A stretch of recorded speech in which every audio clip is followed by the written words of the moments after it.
want to make sure I'm not forgetting anything. It's easy to get up here in the midst of all this and make a mistake. What I will do when I announce the case is I will indicate the number and title of the case. I will hand a copy to each team and one to the judges. I will then read the question that Cherry Hill needs to respond to in their initial statement. I will read it twice. I will give a copy to each team and one to the judges. At that point, I will set the timer for 2 minutes for your conference. Both teams can confer during that period. Do so quietly and respectfully, especially for the team that's going to be presenting. That's true in every instance. Whenever there's a conference period, both teams can use that period. I think that's all. We're ready to go? Everybody ready? For the final round, case 1 is case number 4. Immunization programs as a cover for spying operations. Cherry Hill, here's a copy of the case. Thank you.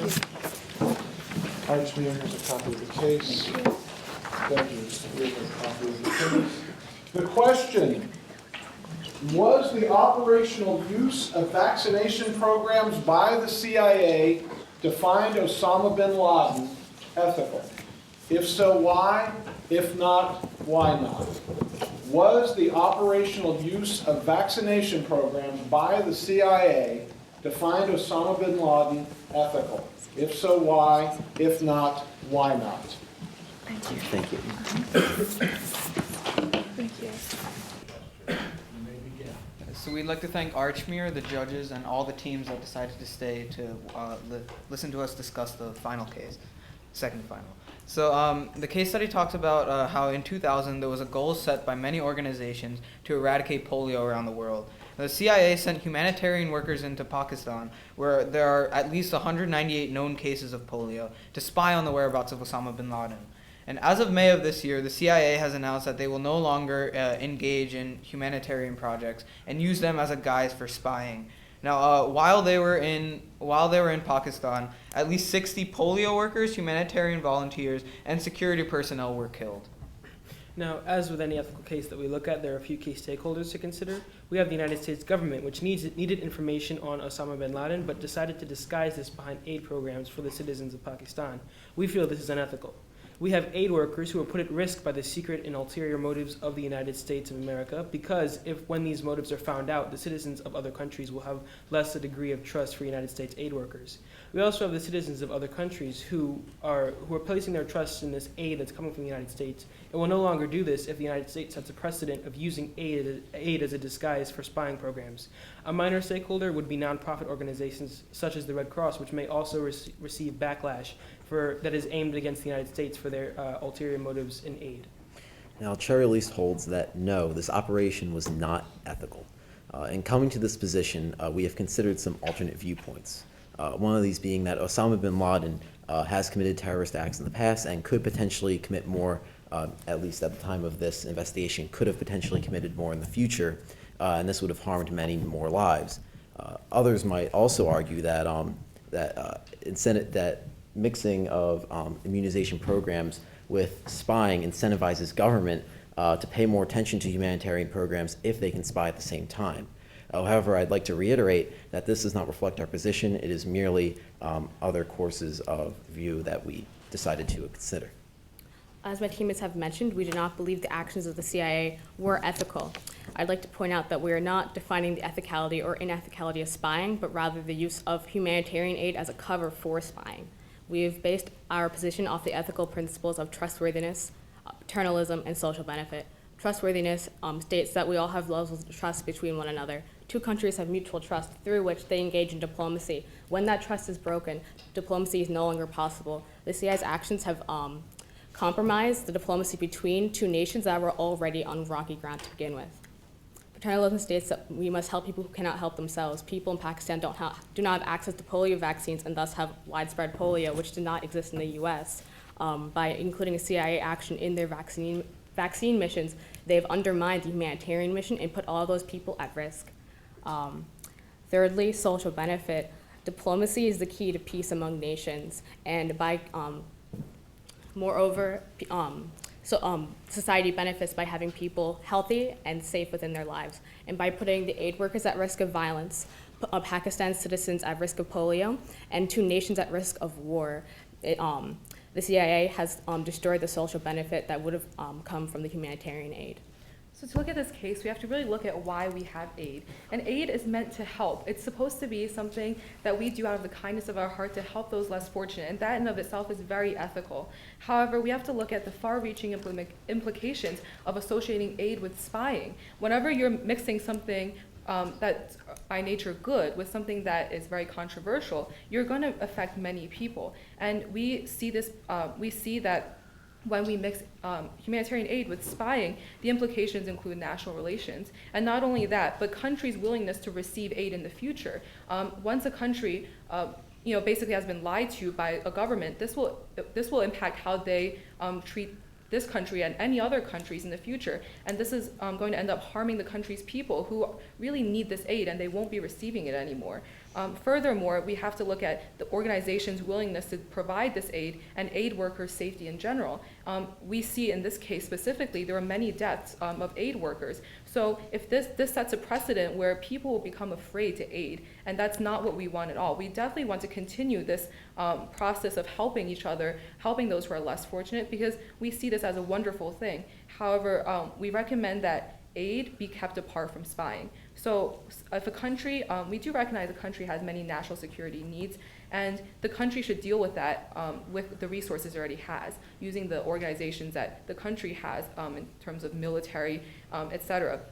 However, we don't think that it should be mixed with aid. So thank you so much for listening to our presentation. We look forward to Archmir's comments.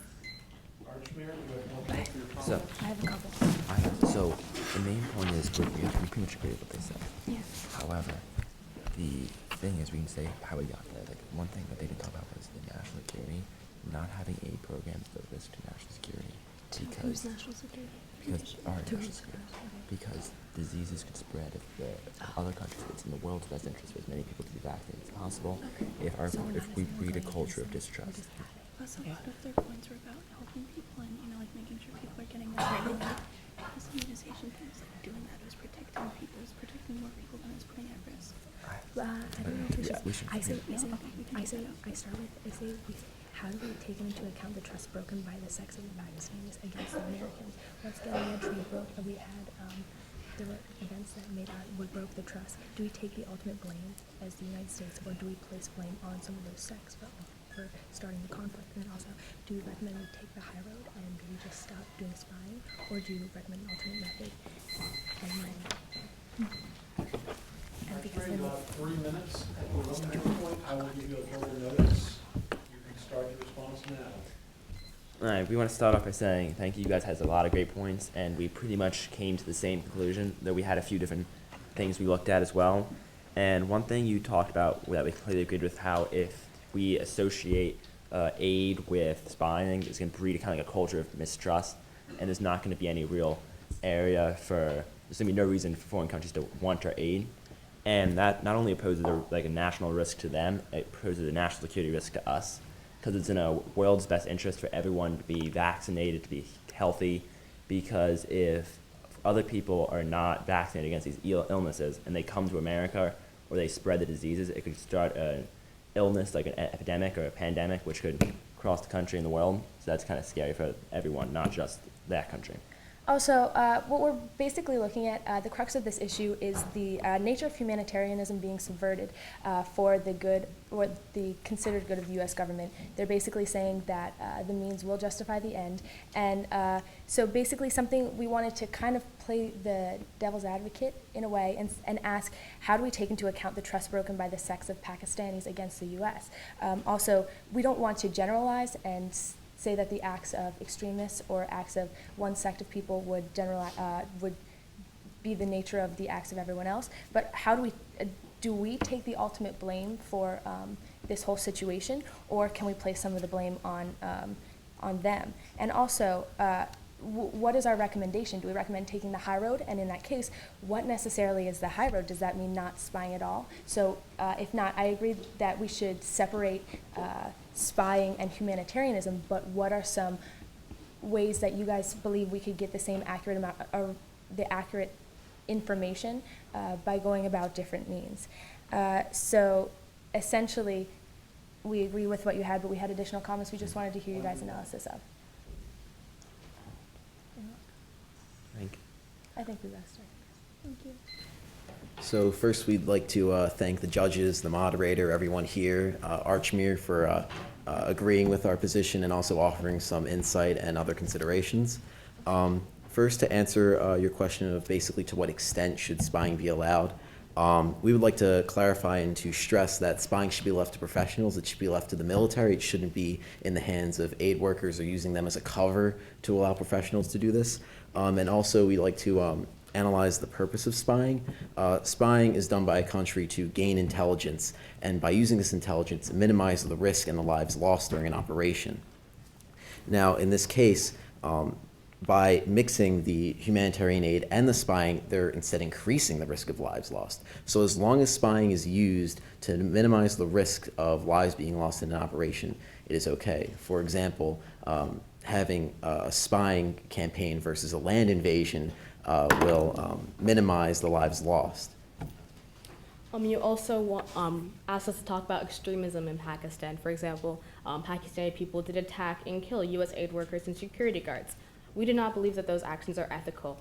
However, we believe that they are a reaction to something that was that the U.S. did initially. Because the United States destroyed this trust initially, that was merely a reaction to U.S. actions. And though it's unethical, the U.S. should not retaliate, or else they would escalate the situation even further, which would be a terrible diplomatic move. Instead, the U.S. should move to try to improve diplomatic relations between the two countries. And just to reiterate, extremists are not representative of all people. So we definitely don't want the Pakistani population as a whole to suffer because of a few extremists. And I think it's wonderful that we agree on the fact that that there are some long-term implications towards mixing spying with aid. And in the long term, that's the one thing I think both of us want to avoid, is mixing those two and making it so that people don't want to give aid anymore. So I think that's really wonderful that we can come to that conclusion. And just to reiterate, thank you so much for all your wonderful commentary, and we look forward to the judges' questions. Judges, you will have 10 minutes for questions, the first 30 seconds of which can be used to confer among yourselves. At that 30-second mark, I will let you know, or you can begin asking questions whenever you're ready.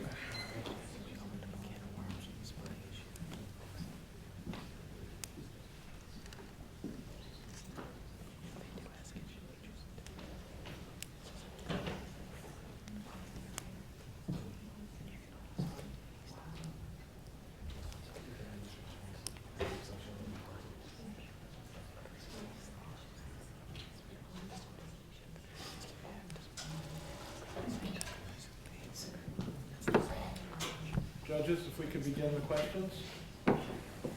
Remember, I'll give you a 2-minute and 1-minute warning with a hand signal.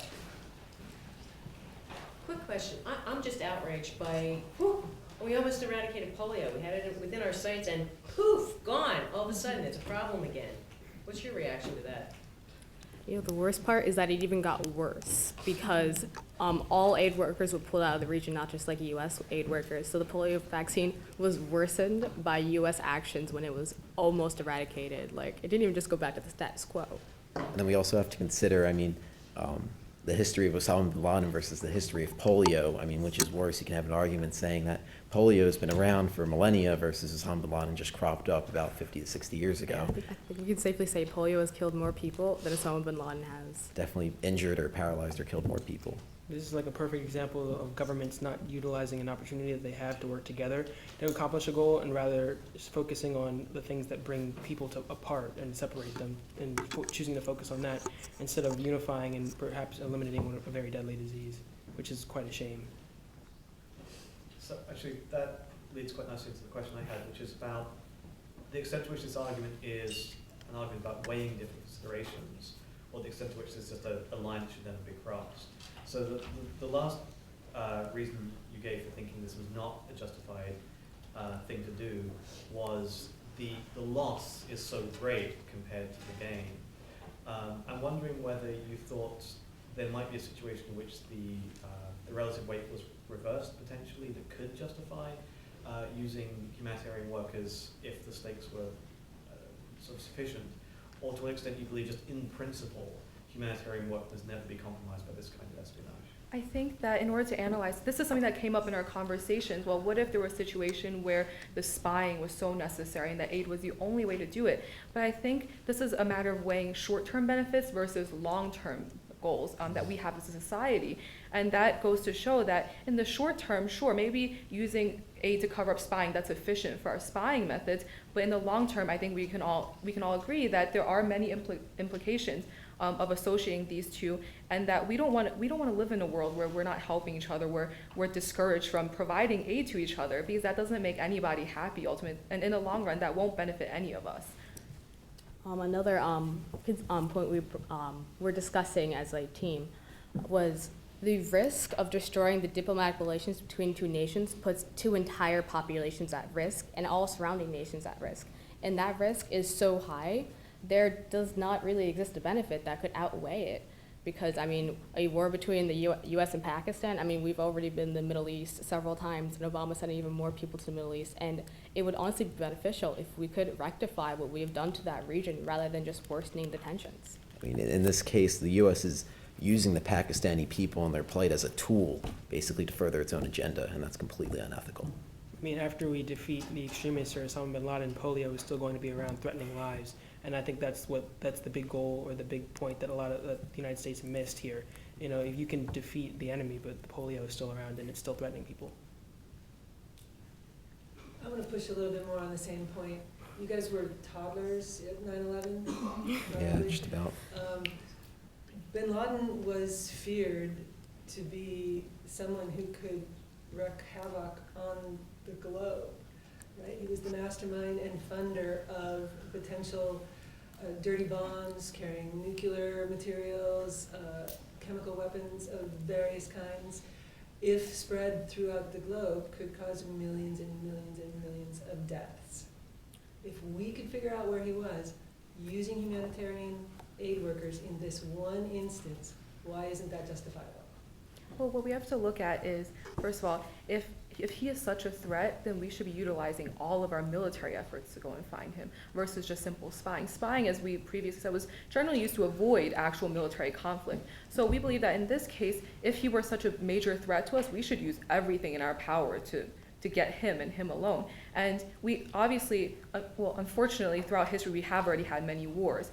And, you know, wars are something that we want to avoid, but also wars are something that, unfortunately, again, we've become used to. However, you know, associating aid with spying and then preventing people or discouraging people from even giving aid, that's something completely new, and that's something we want to avoid. Going back to our earlier point, CIA specialized agents would probably be more suited to doing something such as finding the location of Osama bin Laden and a humanitarian worker. And I think we also have to bring up the origins of Osama bin Laden and the reason why he's cropped up. And basically that's from turmoil in the Middle East that's been going on for years. And we have to consider that there's a hatred, there's a dislike and a hatred for the U.S. over there. And by mixing the spying and these immunization programs, we are making our cause look much less noble. We're looking more like the bad guy by using these people to further our own agenda, even though it may be a noble cause. And to extend on what my teammate said, U.S. unfairly working against Middle Eastern countries is what's caused a lot of resentment towards Western nations, and that causes the uprising of extremists. If we continue this cycle of there's a terrorist, let's use the U.S. intervention to get rid of him, but exacerbate tensions between two nations, we will just continually have this cycle of terrorism that must be stopped. In the end, Osama bin Laden was a terrible man, but he was one man. But we can stop that cycle now. And I think what's very important too is to look at the very dangerous precedent that this sets if we use humanitarian aid work as a cover. I mean, as you mentioned, maybe if it was just this one time, but then in the future, if anything like this crops up, we can look back at that one time it did work, and then all of a sudden, almost all the humanitarian aid work that is coming out of the United States could be used as covers for spying. So the very dangerous precedent that it sets and the very dangerous example that it sets, it makes us look bad, and it's not one that we want to promote.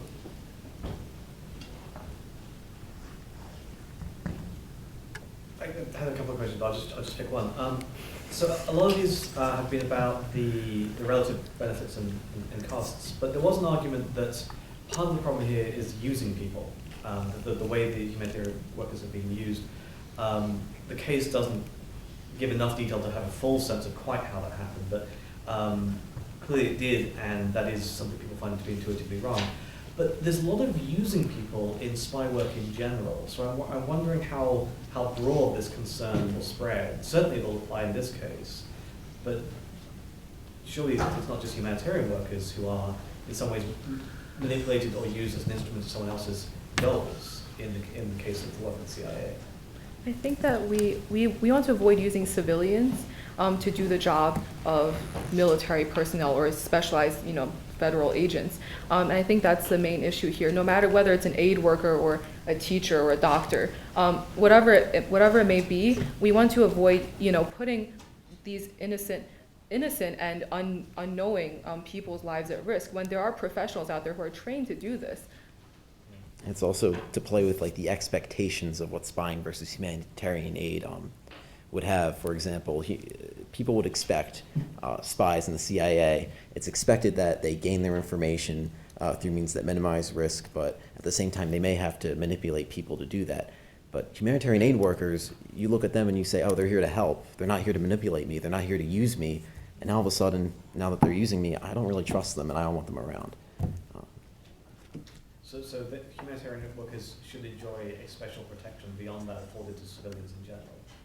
No, I think we're saying that civilians deserve extra protection. For example, if I'm a CIA agent and I'm being manipulated by the government, I just signed up for that. But if I'm a humanitarian worker, I signed up to help people, not to be manipulated by the government. I think we also need to mention the Red Cross is not a U.S. Organization. It's a third party. These people joined up with a third party to help people, and instead of being used by a government to spy, and it's putting me at risk, and I don't know those risks. Whereas if I join the CIA, I understand that there are risks involved. And this applies to civilians, not just aid workers, just people in general who didn't sign up for this job of being a spy. So regular citizens and humanitarian workers would be the same category for you guys? Yeah, I don't. Right, essentially anyone who is unknowingly being at put in danger, then we shouldn't involve them in any sense. All right, then let's move on to the second case. As with the first case, I will identify it by number and title, give a copy to both teams and to the judges. I will then read the question twice and give a copy to everybody, and then we will start with the 2-minute conference period and go from there. In this case, Archmere, you will be the lead team, and so you will be taking the 5 minutes. You'll have 2 minutes to confer, 5 minutes. I will give you all a verbal notice at 2 minutes, okay? All right. The second case, and our final case for today, is number 14, Photoshop Fiction.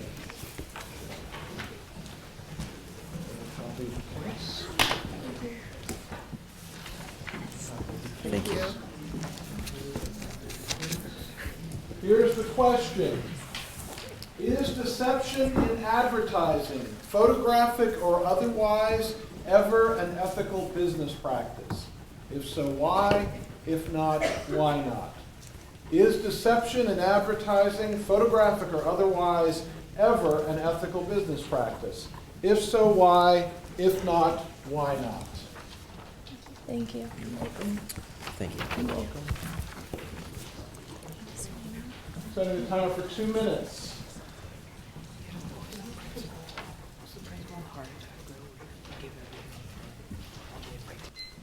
Thank you, judges. Thank you, Cherry Hill East. Thank you to everyone who's here.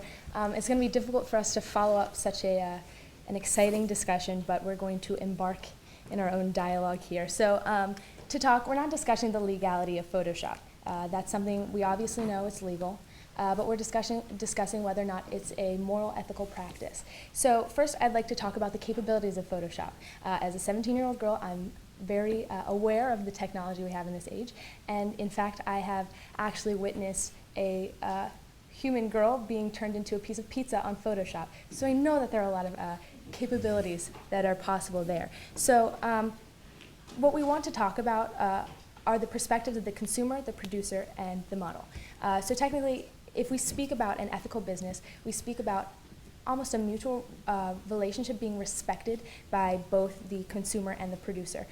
So in that scenario, the producer would see the consumers as not means of revenue, but people actual people with human dignity and rights to truth. And so the producer has the ethical obligation to be honest and to actually convey reality in their advertisement. So when an advertisement contains a girl whose body has been adjusted, whose thighs have been reduced or stomach tightened so that she looks better in whatever's being advertised, it's not producing the reality for the consumer. So we also want to talk about how in a society today, once again, I draw my own perspective. As a 17-year-old girl, I really know the prevalence of self-image and body disorders.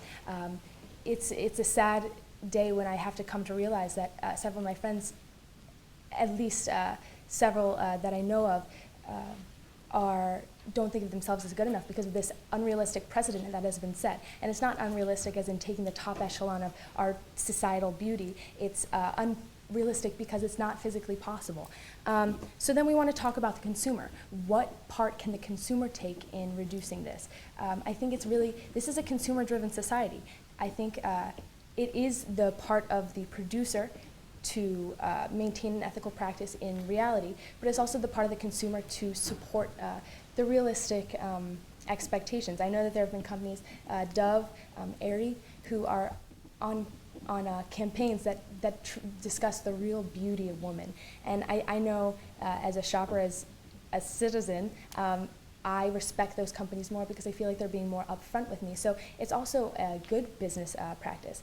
And then we want to talk about the model. I know that there have been several models like Jennifer Lawrence, Lorde, who have spoken out and shown after being manipulated through Photoshop and being put on a cover, they've actually spoken out and discussed how they didn't consent to their body being manipulated in this way, and they showed the true image because they wanted people to see that they're real, they're not just something that's been created. So we believe that it's not ethical, but it's only ethical if there's a disclaimer given. I think part of the reason that we talk about this is people could argue there's an aesthetic appeal to Photoshop, and of course there is, but there's a difference between art and something that's been completely manipulated. Often the artist will take credit for his own artistic interpretation, but Photoshop is taking something, changing it, and conveying it, trying to put it off as reality, which isn't true.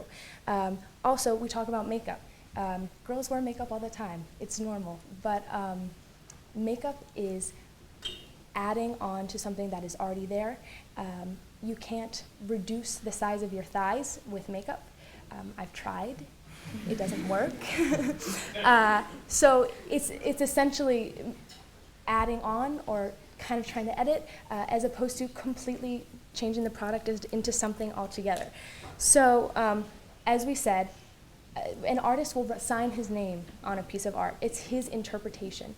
But a Photoshopper often isn't even put in. Of course, there are little Photoshop credits put in the beginning of magazines, but any Photoshopper isn't signing their work because they're trying to put this off as reality. And I think part of the reason why this is so unethical is because of the fact that we're basing our reality on a fictional precedent set by people behind computers who want to make a revenue off of the insecurity of girls who will almost do whatever it takes in order to get their money in the bank. And so in conclusion, we don't believe it's an ethical business practice to Photoshop girls in advertisements or boys.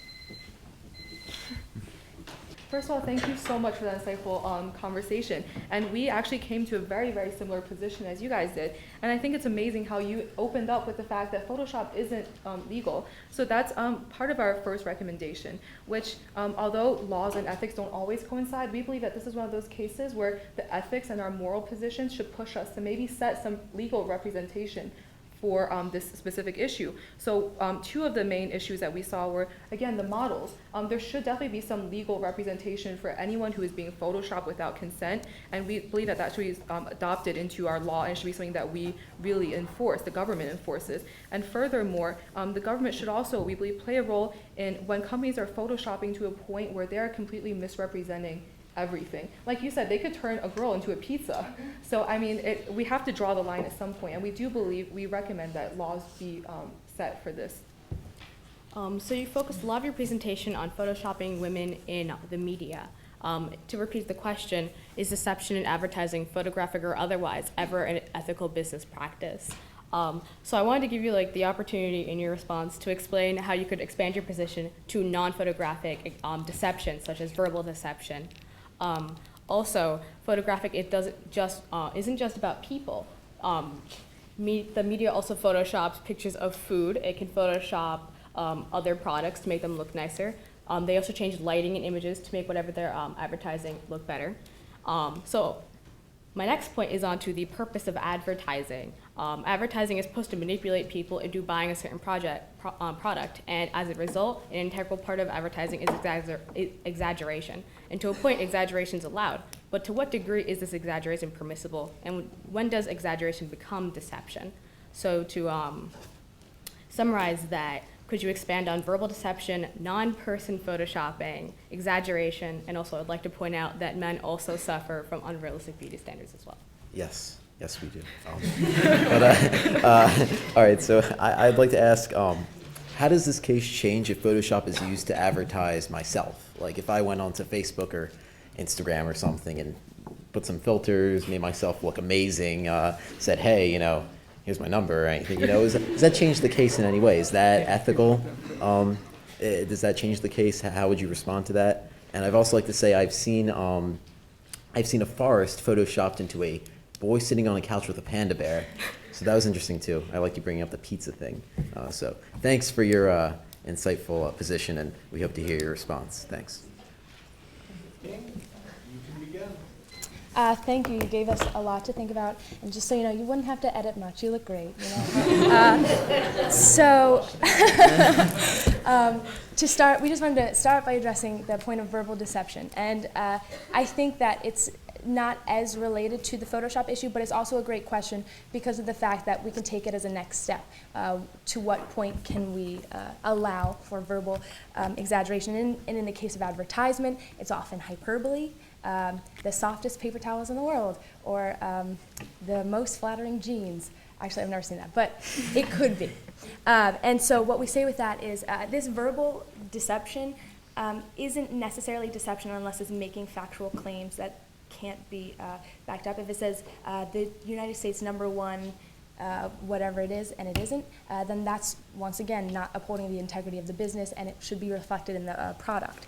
As well as we talk about the reason that why we're discouraging the Photoshop is because the advertising is meant to exaggerate, but as soon as it begins to falsely convey reality, that's at the point where it becomes unethical. And so we talked about what if I were to Photoshop myself. And I think that draws to the issue of the consent of the models. Like I said, Jennifer Lawrence spoke out. I know that some models do give their consent to be Photoshopped, and I think that is on the models. If the model if she feels as though her human dignity is being maintained through the representation, that wherever the business is going is doing of her, then I think that is good. But at the same time, there should still be a disclaimer that says, on a larger scale, more instead of advertising to Facebook friends, it's more advertising to a global community. You put something on it that basically says this isn't necessarily the truth, or just says photoshopped by. Also, in terms of advertising in general and understanding that it is, in fact, a form of deception, the point of advertising is to sell and ultimately to profit from the selling of these products. But there's also the importance of the relationship between the consumer and the producer and the goods, and maintaining an honesty of that relationship. If you are deceiving your consumers about the quality of the goods or what it is that they actually do or how it is that they interact with the world around them, you're not honestly billing your product, and that's going to affect, ultimately, consumer-producer relationships. And just to top it all off, we talked a lot about what the power the consumer holds. And I think that part of the fact that the consumer holds this power is them being able to choose. Even if I know that this is Photoshopped, would I still want to trust in this brand? So we're saying it's up to the producer to allow the consumer to choose whether or not they support it. Judges, you will have 10 minutes to ask questions. I will Wait, give can you you an say indication about of more one. non-photographic stuff, which is sort of, like, how on mannequins are kind of like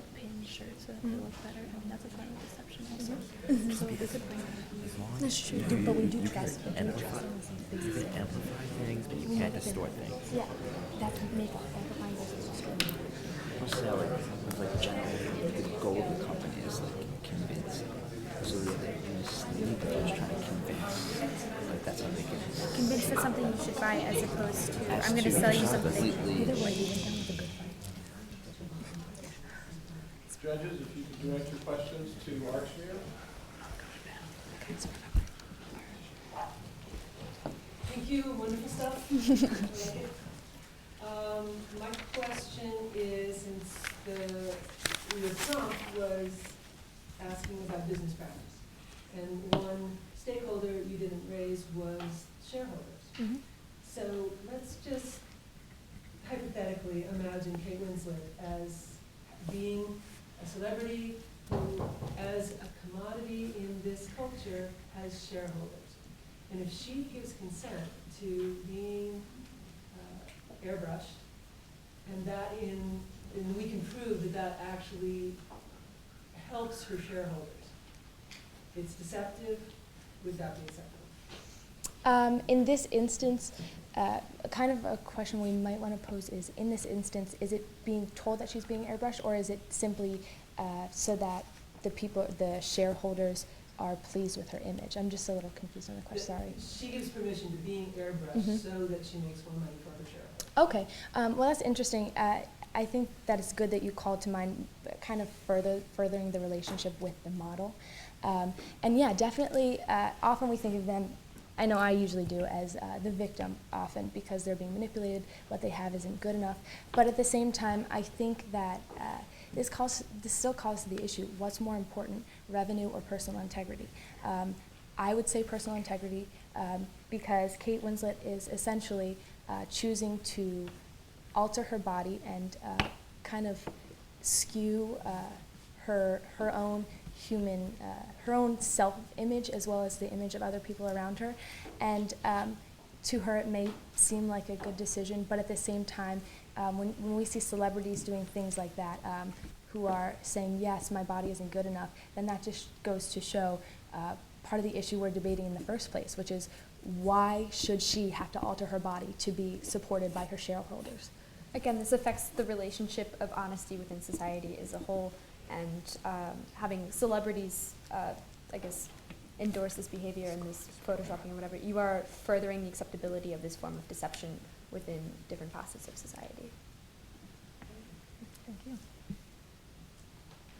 In literature, there's a story called The Birthmark, where a scientist wants to manipulate his wife's appearance. He wants to find her earthly mark of imperfection, finally eliminates it. And if you've read the story, it's got a tragic ending. So, isn't an ad that lies wrong ethically? I mean, how do we know it's real? I mean, Yeah, I think that's the crux of the issue is how do we know what's real and what's fake? To quote Bohemian Rhapsody, is this real life or is this just fantasy? You know, part of the issue is that we're starting with, instead of just getting rid of Photoshop altogether, which that's my position. We want to start baby steps by first showing what is Photoshop. We have to show what is Photoshop so that we can differentiate what is reality and what is being altered. And I think it's more ethical to be more honest and more transparent about your policy so that the consumer does have the power to support or reject it. And I think that through that consumer power, we can either eliminate it or if it's supported, go through means to alter it. One of the main problems with Photoshop is since it's so new, a lot of some laws have not technically caught up with it, especially in terms of advertising, with commercial and the written word in ads, and it's pretty legislated, pretty much one of the only terms of free speech in America that's pretty strict commercial speech. So you pretty much have to say true things in ads, otherwise you violate the law. However, in Photoshop, there's no images. It's hard to say, oh, that's not true image. So there's no legal precedent for Photoshop. So with written law there is, so deception is hard. So it's kind of up to companies to decide where they draw the line. And I think part of that responsibility is in our generation, especially since technology is being developed further and further every day.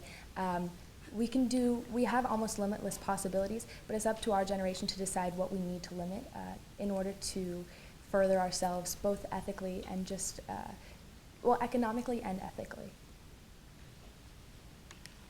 I'm interested in how much of your concern is really about deception and how much is about the pernicious effect on body image.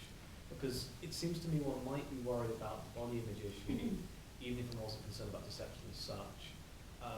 For example, if there was a requirement that everything which is photoshopped has to be clearly labeled, you could still be being presented with an unattainable image of beauty. And you could argue that that's what's been happening for long before this technology existed. So do you think it matters whether this is deception, or do you think the fact that this is one of the many ways in which people are being presented with an unattainable ideal is more at the heart of the problem? Mm-hmm. There's a question too very largely about the effects of this deception.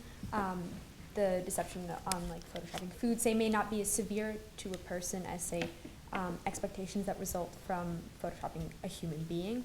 And I guess in that sense, there's a distinction that's made, but still there's still the emphasis on this idea of honesty and the problems that arise from all forms of deception. Yeah, to draw off what Anna said, imagine my surprise as probably a 9-year-old when I realized that the McDonald's hamburgers do not taste as good as the food models that are presented in the picture look like they would. So I think there comes a time when we become disillusioned, and that's a part of growing up, but I don't think it should have to be.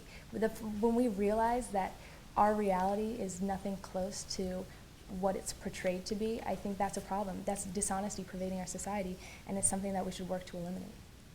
So it's not, so I know we take it personally, the self-image issue, because it's more relevant to us, but at the same time, I think it's the deception as a whole just goes to show the lack of integrity that we sometimes face. I'm sorry, can I ask a follow-up?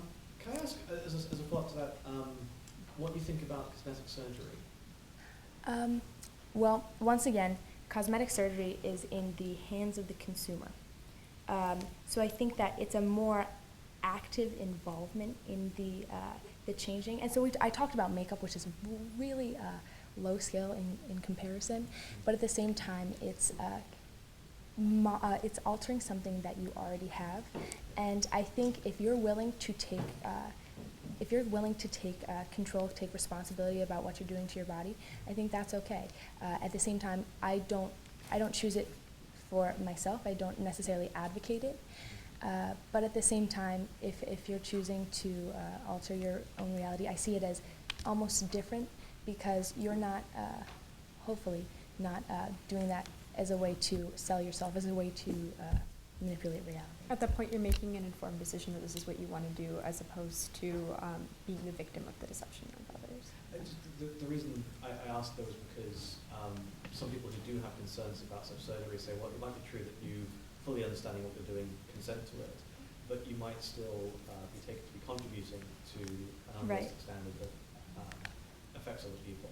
I think that's a really good point, and we could also draw it the other way around and say, perhaps it's because of this standard that we've created, you're held up to an ideal that our norms of beauty, whether female, male, food, are unrealistic and require out of the normal bounds of humanity to achieve. You've hinted at the need for regulation for Photoshop. Right. Where would you draw the line? Well, like we said, I view it as almost a gradual process. There's no way we can just say, well, Photoshop's illegal, you can never use it again, especially in advertisements. I say it's just an awareness issue. We begin by letting people know that this is Photoshopped. You don't have to put a mark of Photoshop on it. You have to put the Photoshopper's label on it, take it into account, or take responsibility for how the image is altered so that it's not being passed off as reality.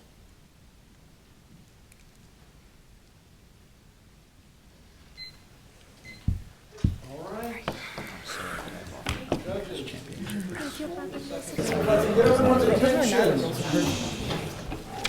A couple of quick points of business before we do this. I know everyone's just holding your breath. First thing, there is pizza. And we're done. So. It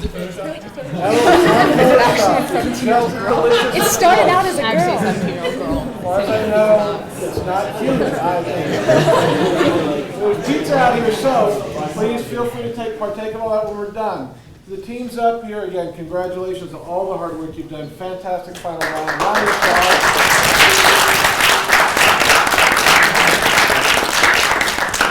Also, we would very much like to get a photograph of both teams. Our director would like to do that. No photoshopping.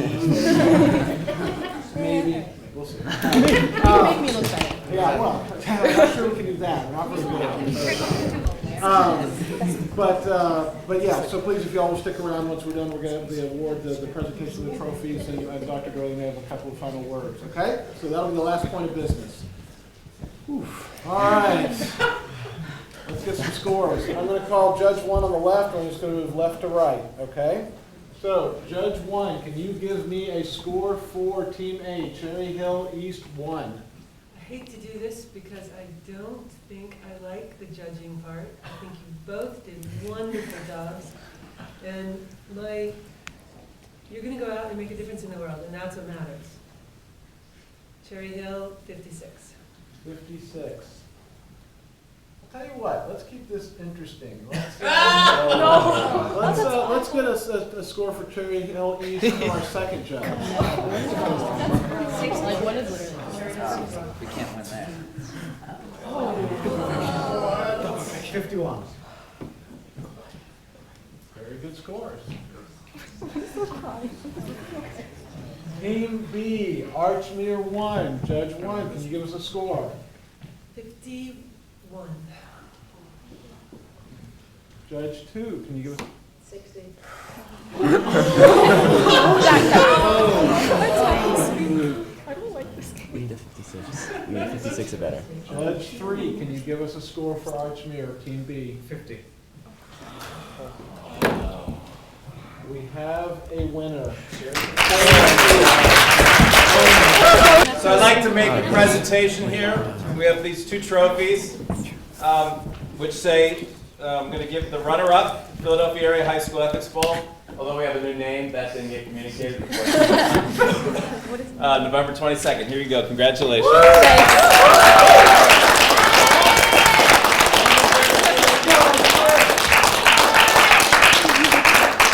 This one says champion, Philadelphia Area High School Ethics Bowl, November 22nd. And of course, with it goes an invitation to the Nationals.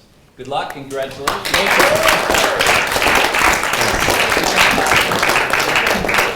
Okay, now we can get up. Thanks, everyone.